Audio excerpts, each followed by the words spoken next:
thing. It's not culture. It's taught. Point So blank period. here's why I say unfamiliarity a little bit, because you got to think we all grew up in a military area to where we got Mm-hmm. to, interact a little bit more. So, I went off to a HBCU, a black school. A lot of my friends when I went off to school, they hadn't really been around a lot of white people because they grew up in the hood. They went to a black school. They went back to the hood. They didn't really interact. So, all they see is what they see, what they hear. So then they would say stuff, and I would look at them like, yeah, that's not how it is. They would be like, oh, so when you go back home, is it like this? I'm like, No. no, no, it's not like that at all. Like, Mm-mm. you're thinking about the movies right now. Like, I go home, I have white friends, I have black friends, so it really That's is, and that's why I spoke on unfamiliarity. And when it really hit me about, being familiar, was there was a white guy. I'm not gonna say his name because I don't know if it's comfortable with me saying it. He moved to Crestview later, and he met me, and I'm not gonna say the other black people's names. And he put up a Facebook post right when everything was going, like, was heating up really bad with race in America. And he was like, before I moved to Crestview and I met Trey, and he tagged, it was like four of us, four black guys. Like, before I met them, I did see black people in a certain light because I had never been around them. I had never been around them. I was from this white city. This is all I knew. And then I came here and I met them and I realized the movies are lying. The media, they only paint one picture. And now that I'm seeing it, now I can see both sides of the story.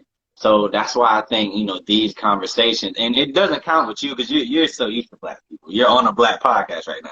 But I feel like the people who aren't as familiar on any race, whether you're Asian, black, Indian, Hispanic, whatever, Native American, whatever, I think it's so important to, maybe not date. If you don't want to date outside your race, that's fine, but mingle, talk to people, educate yourself outside your race, because that's the only way you're really going to start to understand the other side and that other perspective. Right. I saw this reel, and it was like, yo, it was real good. And he was talking about, man, I keep forgetting his name, but he said he always talks about, some good stuff. But one of his things was like, he's like, hey, you might be small-minded or simple-minded. I think he said small-minded. He said you might be small-minded if you're around the same people that think like you, that talk like you, that look like you most of your life. And because you only know what's around you. And, he was speaking in general, for a lot of people. It's not to the fact of like stepping out, and like, it's not for me to go over and start hanging out with, I say Muslims or anything like that, or atheists and stuff like that. But no, but Right. being able to have those conversations, converse with them, deal with them, and they ain't got to be part of my life, but I can deal with them, talk to them, and stuff like that. And I think a lot of it's going to change, especially when we get older. Because even with my parents, there were just certain things they're like, no, you just didn't deal with those type of people because they don't believe what we believe in. They don't see, Right. Trey, like for example, like I grew up in a Christian household.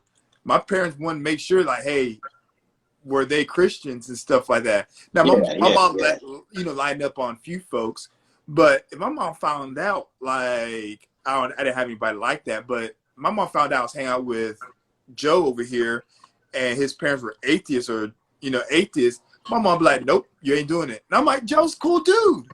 And so, and like, and don't get me wrong, even for like, to an extent, I would be kind of tight on my kids about certain things I won't allow in their lives. But for the most part, it's like, nah, you can chill, hang out with them and everything. Like, their parents are cool. Like, I know their parents, like, stuff like that. So I think a lot of that's going to really change, especially for us as we get older, with our generation. Because you got to think our parents didn't deal with a lot of, so my parents, they didn't deal with a lot of white folks, like, because they grew up in the 60s and 70s. So like, they had a few white folks that they knew and friends, but it wasn't the way I grew up. Totally different world. So I think it's going to start changing. a lot differently. I can tell you chomping at the bit, Phil. Go ahead. Yeah. So the problem is that there's not one race that's not afraid of another race. There's not one religion that has a problem with another religion. Racism has been around since the beginning of time. Everything has always had a yin and yang since the beginning of time. There's always been a push and pull. So if you're a religious person, there's always going to be atheist people. Right. You know what I'm saying? Like point blank, period. So growing into a society we are today of the information era, we are now being forced to get our information from over the internet of what a certain people think instead of finding out ourselves. Right. So if, say for instance, I come from an all-white redneck city. Mm-hmm. I moved to good old Crestview. You know what I'm saying? Like, and I live here, and I meet people I've never hung out with, never in what race. I'm like, okay, I'm gonna be like, whoa. I was never taught about that. Never. So I'm gonna go back to an older generation. I'm gonna ask them questions. What are they gonna say? Especially if they hate that race. Right. That's the problem. Instead of people forming their own opinion and getting to understand people themselves, they're going by what they're taught. And